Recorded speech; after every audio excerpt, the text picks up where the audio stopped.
तो फ्रेंड, आज की वीडियो सीरीज के अंदर हम टॉपिक डिस्कस करने वाले हैं how to improve writing skills, यानी किस तरीके से हम अपने राइटिंग स्किल्स को इम्प्रूव कर सकते हैं। तो उसको डिस्कस करने से पहले हम सबसे पहले रिकमेंड करना चाहेंगे कि अगर आपने हमारे इस सब्जेक्ट के प्लेलिस्ट को एक्सेस नहीं किया है तो जरूर प्लेलिस्ट को एक्सेस कीजिएगा। प्लेलिस्ट का लिंक आपको नीचे डिस्क्रिप्शन बॉक्स में मिल जाएगा, आप वहां से उसे चेकआउट कर सकते हैं। आइए वीडियो को स्टार्ट करते हैं।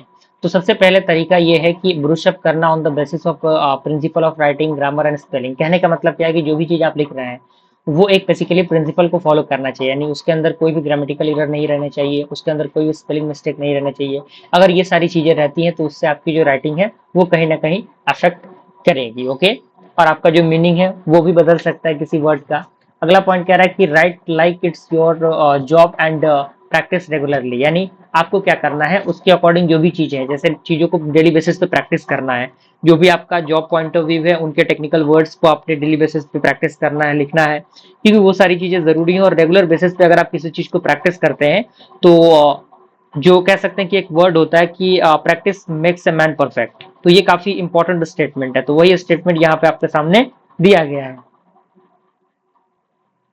उसके बाद हमारा जो अगला पॉइंट कह रहा है कि read more so you develop an I for what effective you writing look likes, यानी आपको क्या करना है, चीजों को ज्यादा ज्यादा पढ़ना है, जिससे कि आप देखेंगे पढ़ेंगे तो कि हाँ कौन सा वर्ड किस तरीके से लिख रहा है, किस तरीके से लिखा गया है, किस तरीके से उसका इफेक्ट बन रहा है।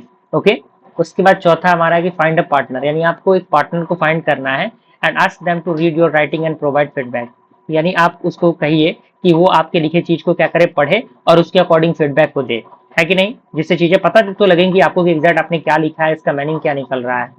अगला हमारा है कि ज्वाइन अ वर्कशॉप, मीटअप और take a writing night class, यानी आपको क्या करना चाहिए, आपको किसी वर्कशॉप को ज्वाइन करना चाहिए, मीटअप को ज्वाइन करना चाहिए।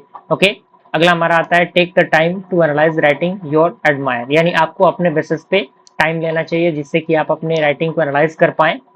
और 7 नंबर स्टेप है आपका imitate writers your admire.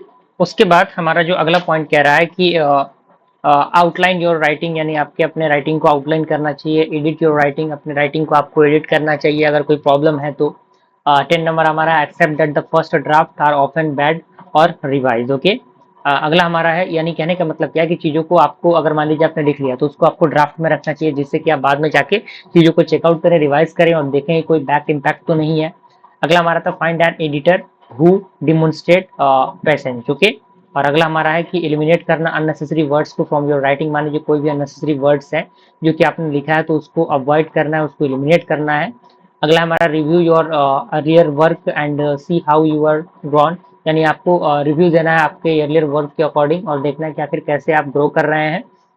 And अगला है कि don't be afraid to say that you mean and what you write. Okay, and 15 है कि make sure you do adequate research on your topic and don't delay writing and get it down, यानी आपको किसी चीज के लिए writing के लिए डिले नहीं करना है, आपको gate it down. Okay, gate it down.